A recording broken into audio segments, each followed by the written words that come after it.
सुबह के करीब 10 बज रहे थे।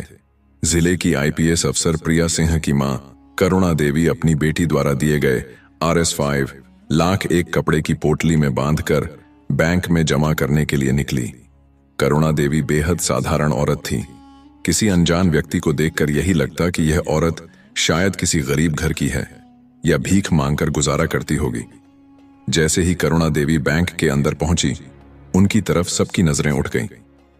यह बैंक शहर का सबसे बड़ा और सबसे मशहूर बैंक था।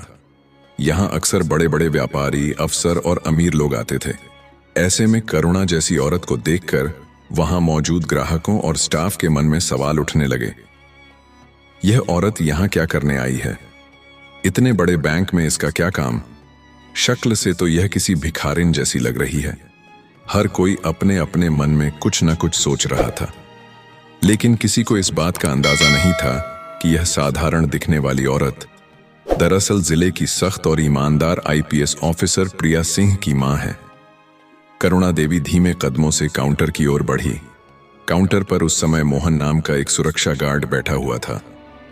करुणा देवी उसके पास पहुंची और नरम आवाज में बोली, बेटा, मुझे RS5 लाख जमा करने हैं, तुम जरा पर्ची भरने में मदद कर दो।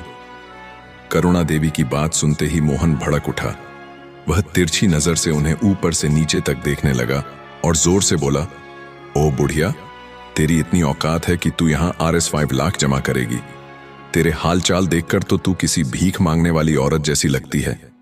जिंदगी में कभी 5 लाख देखे हैं तूने, और ऊपर से कहती है जमा कराने आई है। निकल जा यहां से, वरना धक्के मारकर बाहर निकाल दूंगा। ये तेरे जैसे लोगों का बैंक नहीं है, समझी? ये बहुत बड़ा बैंक है और यहां तुझ जैसी औरतों की कोई जगह नहीं। करुणा देवी ने शांत स्वर में समझाने की कोशिश की, बेटा, मेरे पास सचमुच RS5 लाख हैं, मैं बस जमा कराने आई हूं। तुम पर्ची भर दो और कोई परेशानी नहीं होगी। लेकिन मोहन और ज्यादा चिल्लाने लगा, अरे बुढ़िया, बहरे हो क्या? कितनी बार कहूं यहां से दफा हो जा, मजाक करने आई है क्या? अगर और जिद की तो सच में धक्के मारकर निकाल दूंगा। निकल जा, वरना अभी की अभी पुलिस बुलाकर तुझे जेल भिजवा दूंगा। उसकी ऊंची आवाज सुनकर आसपास खड़े ग्राहक तमाशा देखने लगे। लोग आपस में कानफूसी करने लगे। लगता है यह औरत पागल है, ना जाने किस मुसीबत में फंसा रही है बैंक वालों को। इसकी औकात ही नहीं कि यहां खाता खुलवाए, ऊपर से 5 लाख जमा करने आई है। करुणा देवी समझ चुकी थी कि यहां कोई उनकी बात पर विश्वास नहीं करेगा। सब उन्हें धोखेबाज या झूठ ही समझ रहे थे। उन्होंने सोचा, अगर मैंने पैसे नहीं दिखाए तो ये मुझे कभी मानेंगे ही नहीं। यही सोचकर करुणा देवी ने कांपते हाथों से अपनी पोटली खोली और उसमें से नोटों की मोटी गड्डी बाहर निकाल ली। RS5 लाख देखकर वहां मौजूद सभी लोग, यहां तक कि गार्ड मोहन भी चकित रह गया। सबकी आंखें फटी की फटी रह गईं। मोहन हकबका कर बोला, इतने पैसे तेरे पास आए कहां से? चोरी किए हैं क्या तूने? सच सच बता, वरना अभी पुलिस बुलाऊंगा और तुझे जेल में डलवा दूंगा। जल्दी बता, किसके पैसे चुराए हैं? करुणा देवी की आंखों में आंसू भर आए, लेकिन उन्होंने हिम्मत जुटाते हुए कहा, यह पैसे चोरी के नहीं हैं। ये मेरी बेटी ने मुझे जमा करने के लिए दिए हैं। अगर मैं चोरी करती तो घर पर ही पैसे छुपा लेती। बैंक में लाने की क्या जरूरत थी? ये मेरे ही पैसे हैं, मेरी बेटी ने ईमानदारी से कमाए हैं। आप लोग मुझे गलत समझ रहे हैं, लेकिन भीड़ को उनकी कोई बात सुनाई नहीं दी। वहां मौजूद लोग और तेज आवाज में बोलने लगे, ये औरत झूठ बोल रही है, ना जाने किसका हक मार कर आई है। पुलिस को बुलाओ और इसे गिरफ्तार करवाओ, ये बुढ़िया चोरनी है। चारों तरफ शोर मच गया और करुणा देवी अकेली पड़ गई। बैंक हॉल में खड़े लोगों की बातें करुणा देवी के कानों में गूंज रही थीं। कोई उन्हें चोर कह रहा था, कोई पागल और कोई उन्हें ठग बता रहा था। मगर करुणा देवी ने किसी की परवाह नहीं की। वह जानती थी कि सच उनके साथ है। उनके पास जो पैसे हैं वे चोरी के नहीं, बल्कि उनकी बेटी द्वारा ईमानदारी से कमाए गए हैं। तभी बैंक का मैनेजर वहां आ पहुंचा। उसने गुस्से से चारों तरफ देखा और बोला, यहां क्या तमाशा हो रहा है? ये बुढ़िया कौन है? इसे अंदर आने किसने दिया? जल्दी बाहर निकालो इसे। और तुम लोग खड़े खड़े तमाशा क्यों देख रहे हो? गार्ड मोहन तुरंत आगे बढ़ा और बोला, सर, ये औरत कह रही है कि RS5 लाख जमा करने आई है। मुझे तो लगता है ये पैसे इसने चोरी किए हैं। वरना इसके पास इतने पैसे आए कहां से? जरूर किसी के घर से चुरा कर लाई है। आप पुलिस बुलाइए और इसे गिरफ्तार करवाइए, तभी सच बाहर आएगा। मैनेजर ने तिरस्कार भरी नजर से करुणा देवी को देखा और सख्त लहजे में बोला, बे बुढ़िया, सच सच बता, ये पैसे तूने कहां से चुराए हैं? इतनी गंदी साड़ी और तुझे देखकर तो लगता है कि तू भीख मांगती है। तेरे पास इतने पैसे आए कैसे? अगर नहीं बताई सच्चाई तो सीधा जेल जाएगी। करुणा देवी ने धीरे लेकिन दृढ़ स्वर में कहा, सर, मैं सच कह रही हूं, ये पैसे चोरी के नहीं हैं। ये मेरी बेटी ने मुझे दिए हैं जमा करने के लिए, और मेरी बेटी कोई साधारण लड़की नहीं है। मेरी बेटी इस जिले की आईपीएस अफसर प्रिया सिंह है। उनकी बात सुनते ही बैंक में मौजूद लोग ठहाका लगाकर हंस पड़े। क्या कहा? तेरी बेटी आईपीएस? मैनेजर ने मजाक उड़ाते हुए कहा, अरे तुझे पता भी है आईपीएस अफसर होता क्या है? तेरा पहनावा देख, तेरी हालत देख, तू किसी आईपीएस की मां लगती है। तू तो बिल्कुल भिखारिन जैसी दिखती है। हमें बेवकूफ बना रही है। निकल जा यहां से, वरना धक्के मारकर बाहर निकाल देंगे और ये पैसे अभी दे दें, वरना पुलिस बुलाकर अरेस्ट करवाऊंगा। करुणा देवी के मन में चिंता हुई कि सच में अगर पुलिस आ गई तो यह लोग उनकी बात मानेंगे भी या नहीं। लेकिन अगले ही पल उन्होंने सोचा, जब मैंने कुछ गलत किया ही नहीं तो डरने की क्या बात। सच को साबित होने में देर भले लगे, पर जीत उसी की होगी। उन्होंने साफ साफ कहा, अगर आपको मुझ पर विश्वास नहीं है तो पुलिस बुला लीजिए, मगर ये पैसे मेरे हैं, मैं किसी को नहीं दूंगी। मैनेजर ने गुस्से में तुरंत थाने फोन लगाया। कुछ ही देर में इंस्पेक्टर रवि सिंह अपने 2-3 सिपाहियों के साथ बैंक में आ पहुंचा। जैसे ही उसने करुणा देवी को देखा, उसने सख्ती से पूछा, ओह बुढ़िया, ये पैसे कहां से लाई है तू? बता, किसके पैसे चुराए हैं? तेरे पास इतने पैसे हो ही नहीं सकते। जल्दी से सच बोल और पैसे वापस कर, वरना अंजाम बुरा होगा।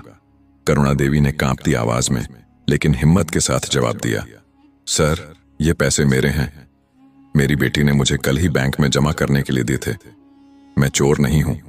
आप लोग बिना सबूत मुझ पर चोरी का इल्जाम लगा रहे हैं। सबूत के बिना किसी को अपराधी कैसे मान सकते हैं? यह मेरे साथ अन्याय है। उनकी बात सुनकर इंस्पेक्टर का पारा चढ़ गया। वह गरजते हुए बोला, बोह, बहुत जुबान चलाती है तू।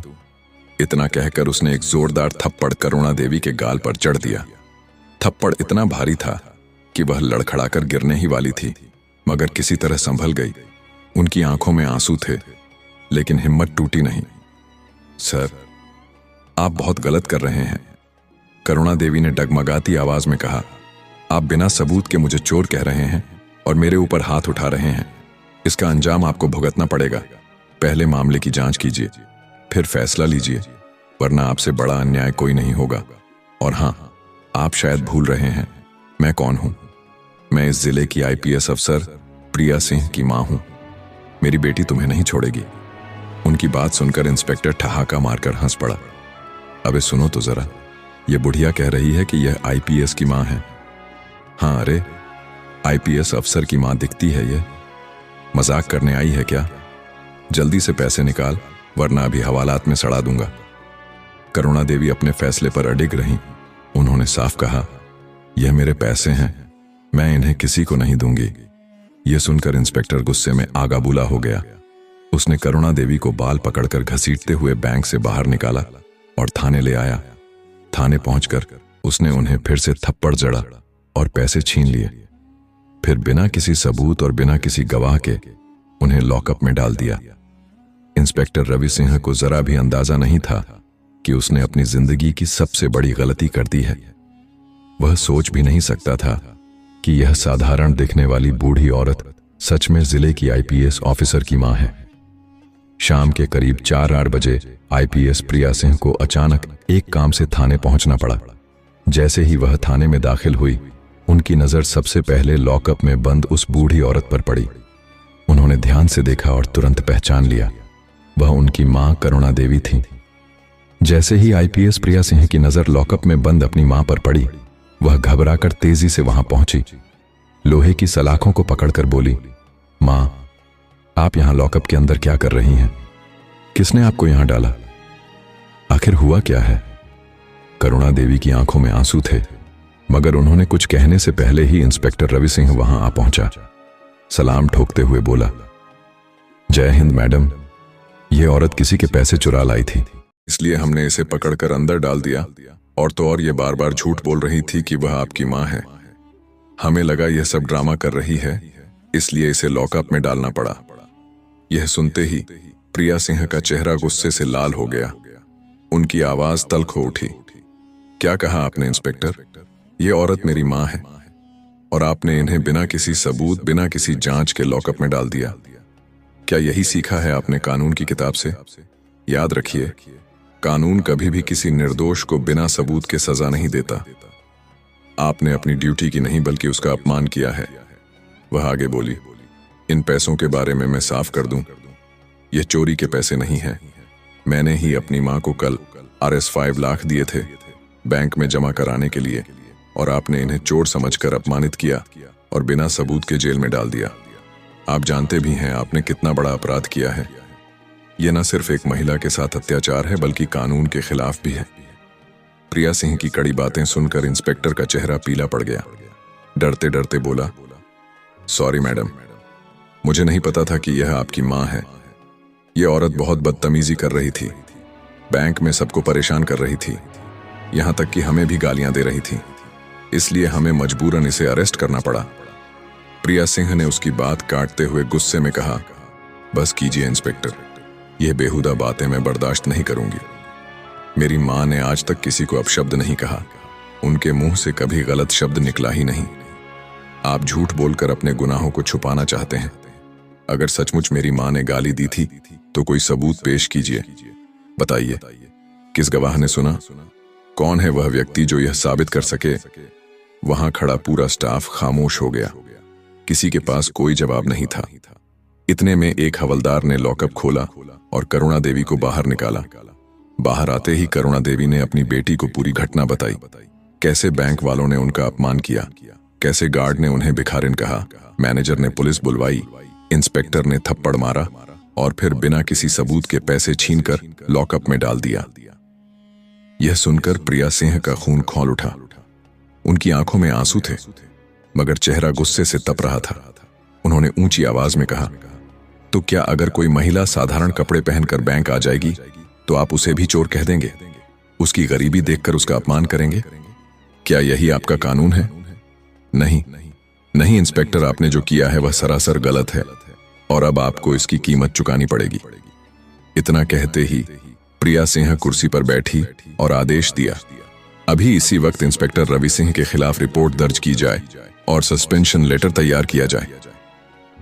कुछ ही देर में पूरा थाना हिल गया। आदेश की नकल तैयार हुई और प्रिया सिंह ने आधिकारिक तौर पर रवि सिंह को निलंबित कर दिया। लेकिन मामला यहीं खत्म नहीं हुआ। उन्होंने कहा, इस केस को मैं यहां नहीं रोकूंगी, इसे जिला अधिकारी DM के पास ले जाया जाएगा। कानून सबके लिए बराबर है, जिसने भी अन्याय किया है उसे जवाब देना होगा। रिपोर्ट और सबूत जब DM के पास पहुंचे तो उन्होंने गंभीरता से जांच शुरू की। सबूत साफ थे, ना तो कोई चोरी हुई थी ना ही कोई शिकायत थी। यह सब गलतफहमी और इंस्पेक्टर की लापरवाही थी। मामले की गंभीरता देखते हुए DM ने अगले ही दिन सुबह 10 बजे जिले के सबसे बड़े हॉल में एक प्रेस मीटिंग बुलवाई। बाहर मीडिया की भीड़ उमड़ पड़ी थी। चारों तरफ कैमरे लगे थे। हॉल के अंदर जिले के बड़े पुलिस अधिकारी, मंत्री, नेता और पत्रकार मौजूद थे। हर कोई उत्सुक था कि इस मामले का क्या फैसला होने वाला है। सबकी निगाहें उस मंच पर टिकी थीं जहां IPS प्रिया सिंह आने वाली थी। कुछ ही देर में प्रिया सिंह पुलिस की वर्दी में वहां पहुंची। उनके साथ उनकी मां करुणा देवी भी थी, जो अभी भी कमजोर और थकी हुई नजर आ रही थी, मगर आंखों में सच्चाई की चमक थी। जैसे ही दोनों मंच पर पहुंची, मीडिया ने कैमरों के फ्लैश चला दिए और चारों तरफ हलचल मच गई। प्रिया सिंह ने मंच पर खड़े होकर सबसे पहले अपनी मां का परिचय कराया और बोली, यह मेरी मां करुणा देवी हैं। कल इनके साथ जो हुआ वह सिर्फ एक इंसान का अपमान नहीं बल्कि कानून और इंसाफ का भी अपमान था। मेरी मां पर चोरी का झूठा इल्जाम लगाया गया, उन्हें बैंक में अपमानित किया गया, पुलिस ने बिना सबूत के गिरफ्तार किया, यहां तक कि इंस्पेक्टर रवि सिंह ने उन पर हाथ उठाया और लॉकअप में डाल दिया। आज मैं आप सबके सामने यह केस रख रही हूं ताकि सच सबके सामने आए। यह सुनकर पूरे हॉल में सरगर्मी फैल गई। डीएम ने प्रिया सिंह से सारे सबूत मांगे। प्रिया सिंह ने साफ कहा, मेरे पास गवाह हैं, बैंक के सीसीटीवी फुटेज मौजूद हैं, जिनमें साफ दिख रहा है कि मेरी मां ने किसी से बदतमीजी नहीं की, बल्कि गार्ड और मैनेजर ने उनका अपमान किया। पुलिस बुलाने के बाद इंस्पेक्टर ने उन पर हाथ उठाया और जबरन पैसे छीनकर जेल में डाला। यह सबूत अपने आप गवाही दे रहे हैं। सीसीटीवी फुटेज बड़े स्क्रीन पर चलाया गया। फुटेज देखकर हर कोई दंग रह गया। उसमें साफ दिख रहा था कि करुणा देवी शांत स्वभाव से पैसे जमा करने आई थी, मगर गार्ड, मैनेजर और इंस्पेक्टर रवि सिंह ने उन्हें लगातार गालियां दी, अपमानित किया और फिर मारपीट कर जेल में डाल दिया। डीएम ने गुस्से में मेज पर हाथ मारते हुए कहा, यह सरासर शक्ति का दुरुपयोग है। इंस्पेक्टर रवि सिंह ने कानून को ताक पर रखकर एक निर्दोष महिला पर हाथ उठाया, उन्हें चोरी का झूठा आरोप लगाकर जेल में डाला। यह अपराध है और इसका अंजाम भुगतना होगा। सामने बैठे पुलिस अफसरों ने भी सिर झुका दिया। प्रिया सिंह ने डीएम से कहा, सर, मैं मांग करती हूं कि इंस्पेक्टर रवि सिंह को तुरंत प्रभाव से निलंबित किया जाए और उनके खिलाफ कड़ी कार्यवाही हो। डीएम ने तुरंत आदेश जारी किया। पूरे हॉल में घोषणा हुई, इंस्पेक्टर रवि सिंह को उनकी ड्यूटी में लापरवाही, शक्ति का दुरुपयोग और निर्दोष महिला पर अत्याचार करने के अपराध में तुरंत प्रभाव से निलंबित किया जाता है। इनके खिलाफ विभागीय जांच भी शुरू होगी। यह सुनते ही मीडिया में हलचल मच गई। हर चैनल इस खबर को लाइव दिखाने लगा। लोग ताली बजाने लगे। करुणा देवी की आंखों में आंसू आ गए। ये खुशी के आंसू थे, इंसाफ के आंसू थे। इधर मंच से उतरते समय प्रिया सिंह ने मीडिया की तरफ देखते हुए कहा, आज की यह कार्यवाही सिर्फ मेरी मां के लिए नहीं है, यह उन सब महिलाओं और आम लोगों के लिए है जिन्हें अक्सर गरीब और कमजोर समझकर अपमानित किया जाता है। याद रखिए, कानून सबके लिए बराबर है, चाहे वह गरीब हो या अमीर। अन्याय करने वाला कभी बच नहीं सकता। हॉल तालियों की गड़गड़ाहट से गूंज उठा। दूसरे ही दिन अखबारों की सुर्खियां बनी, आईपीएस प्रिया सिंह ने कराया इंसाफ, निर्दोष महिला को प्रताड़ित करने वाले इंस्पेक्टर सस्पेंड, और इस तरह करुणा देवी को न्याय मिला और पूरे जिले में एक मिसाल कायम हुई कि सच की जीत हमेशा होती है। दोस्तों, अगर आपको यह वीडियो पसंद आया है तो प्लीज वीडियो को लाइक कीजिए और जल्द से ज्यादा अपने फैमिली और दोस्तों में शेयर कीजिए। और ऐसे ही वीडियो के लिए हमारे चैनल कहानी मंच को सब्सक्राइब जरूर कीजिए, ताकि ऐसे ही ज्ञानवर्धक और रोमांचक वीडियो आपको मिलते रहें।